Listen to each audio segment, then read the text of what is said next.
IPL mega ஏலம் நடக்க உள்ள நிலையில் ஐபிஎல் அணிகளின் உரிமையாளர்களின் ஆலோசனை கூட்டம் நடத்தப்பட்டது. இந்த ஆலோசனை கூட்டம் முடிவடைந்த பின் பல்வேறு தரப்பில் ஏராளமான கருத்துகளும் பெறப்பட்டன. இதன் அடிப்படையில் பிசிசிஐ தரப்பில் பல்வேறு விதிமுறைகளும் கொண்டு வரப்பட உள்ளன. இதனிடையே கடந்த சீசனிலேயே மும்பை அணியில் ஹர்திக் பாண்டியாவின் வரவை ரோஹித் சர்மா, சூர்யகுமார் யாதவ், திலக் வர்மா, பும்ரா உள்ளிட்ட முன்னணி வீரர்கள் ஏற்கவில்லை. தற்போது ரோஹித் சர்மாவுக்கு பின் இந்திய அணியின் கேப்டனாக சூர்யகுமார் யாதவ் பொறுப்பேற்றுள்ளார். இதனால் சூர்யகுமார் யாதவ் மும்பை அணியின் கேப்டன்சியை கோரியுள்ளதாக கூறப்படுகிறது. அது மட்டுமல்லாமல் கடந்த சீசனில் 7 கோடிக்கு சூர்யகுமார் யாதவ் தக்க வைக்கப்பட்டார். இருந்தாலும் மும்பை அணி அவருக்கு உரிய மரியாதை அளிக்கவில்லை என்று தகவல் வெளியாகியுள்ளது. இதனால் இந்த சீசனில் தனக்கான ஒப்பந்தத்தை மும்பை அணி நிர்வாகத்திடம் தெளிவாக கூறியுள்ளதாக தெரிய வந்துள்ளது.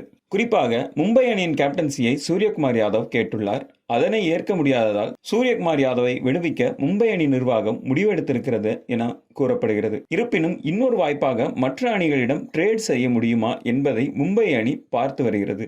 கடந்த முறை ஹர்திக் பாண்டியாவை அப்படித்தான் குஜராத் அணியிலிருந்து பெற்றுக்கொண்டது மும்பை இந்தியன்ஸ். இம்முறை மும்பை அணி கேகேஆர் அணியின் உதவியை நாடியுள்ளது. அதாவது சூர்யகுமார் யாதவிற்கு பதிலாக கேகேஆர் அணியின் கேப்டனான ஸ்ரேயஸ் ஐயரை ட்ரேட் செய்யலாம் என கோரிக்கை வைத்துள்ளது. ஸ்ரேயஸ் ஐயரும் மும்பை வீரர் என்பதால் மும்பை அணிக்கு கூடுதல் உதவியாக இருக்கும். ஆனால் சாம்பியன்ஷிப் வென்று கொடுத்த கேப்டனை கேகேஆர் அணி விட்டு கொடுக்குமா என்ற கேள்வியும் எழுந்துள்ளது. அது மட்டுமல்லாமல் கேகேஆர் அணி தரப்பில் சூர்யகுமார் யாதவிற்கு மிகப்பெரிய சலுகை ஒன்று அளிக்கப்பட்டுள்ளதாக தெரிய வந்துள்ளது. கேகேஆர் அணியின் கேப்டன்சி பதவியுடன் சேர்த்து விளம்பர ஒப்பந்தங்கள் உள்ளிட்டவை அளிக்கப்படும் என்று உறுதியளிக்கப்பட்டுள்ளதாகவும் தெரிகிறது. ஏற்கனவே ஹர்திக் பாண்டியாவை ரூபாய் 115 கோடி கொடுத்து மும்பை வாங்கியிருப்பதால் ஸ்ரேயஸ் ஐயரை வாங்கினாலும் ஆச்சரியப்படுவதற்கு இல்லை. மேலும் சூர்யகுமார் யாதவ் ஏற்கனவே கேகேஆர் அணிக்கு விளையாடி இருக்கிறார்.